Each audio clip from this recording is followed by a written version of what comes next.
Welcome everyone to MKTG3023 Canberra Day Makeup Lecture. It'll be in two parts, so this is part one, and this week we're doing Chapter 4, Understanding Competition. Now, what we're looking at today is the meaning of competition, the theory of competition, classifying competitors, intensity or degree of competition. The rest of it we'll be covering in the second half of today's presentation, which you can watch online shortly. Firstly, competition. Now, pretty obvious what the definition means. And how you define it, though, can be both indirect competitors and direct competitors. So make sure you understand that competition and competitors can refer to a very broad definition of what we mean by each one.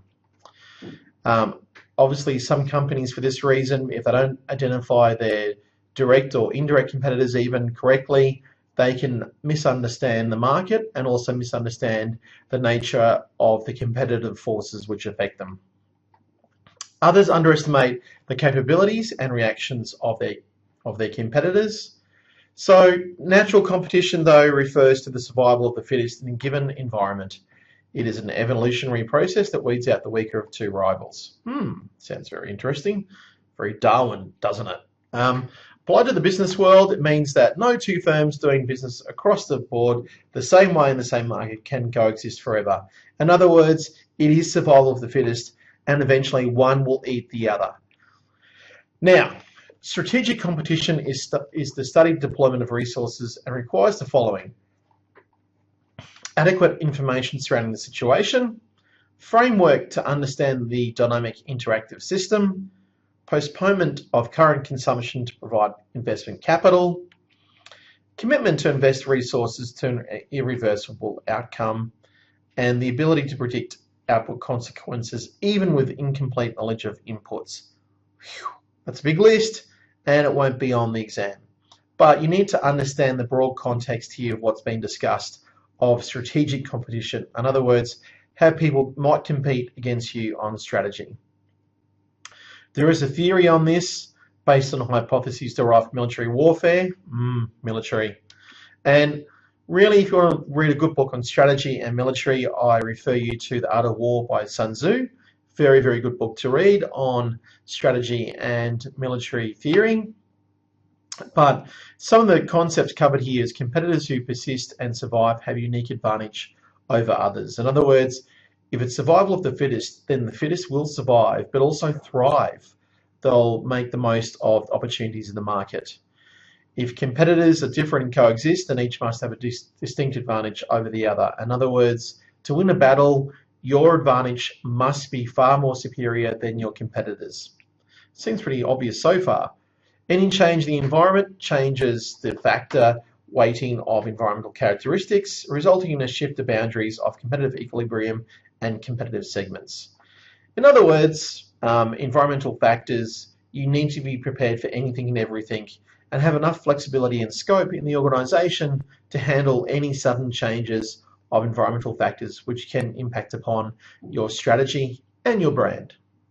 Personally, as I said, Sun Tzu, The Art of War, I like this a lot. Look at this slide.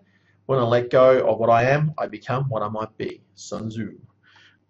It is pretty cool, actually, looking at all these sort of quotes out there on strategy, and it's a good one to look at in terms of relating this to this this actual topic. Who's listening anyway? Classifying competitors. Now, how we can classify competitors has also changed in modern times.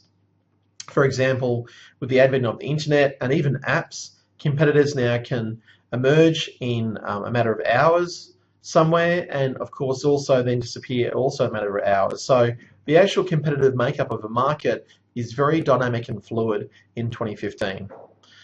In terms of how that affects your strategy, you have to think outside the square a bit more, but also have a very resilient strategy which can cope with such a fluid and dynamic market. For example, come across catchoftheday.com.au. It's a great example of how competitors can come from nowhere in the retail sector. It really is a good idea to look at a website like this and compare it with a traditional business model like Maya, who for so long resisted having products on the internet and even sale items on the internet like their famous twice a year sales at Boxing Day and end of financial year. So looking at these sort of comparison websites, it's good to have a look at each one to see how their strategies evolved over time. Classifying competitors. Now, how you classify people can be based on substitution effect, can be based on whether it's a large or small international, multinational corporation. But one thing you need to do is identify all potential sources of competition and where they can come from. The textbook has this lovely little picture inside on ways you can look at the different sources of competition and where they come from. I recommend you study this actually. It's a good one to look at in terms of really identifying a simple way of competitors, which here is thirst, and you can run down that list there and find different ways you can satisfy your thirst, but also where there might be competitors. Caffeine, coffee, that reminds me. Intensity or degree of competition in the marketplace really depends upon how hot that market is, how competitive the market is, how fluid it is, the market structure itself, like for example, whether it's monopoly market or oligopoly or duopoly or whatever it happens to be. So all these sort of factors can influence the degree or intensity of competition itself. It usually starts though with one firm trying to achieve a favourable position over the others by a unique selling proposition, for example. And then of course, rival firms will try and counter the big one coming into the market or getting a niche or part of the market share to themselves and counter to protect their own interests. For example, McDonald's launching McCafe was really an attempt by them to try and stop a loss of market share of people into cafes and traditional coffee shops, places like Gloria Jean's, for example, or the Coffee Club, where these sort of franchise operations have sprung up and compete directly now against McDonald's McCafe operations.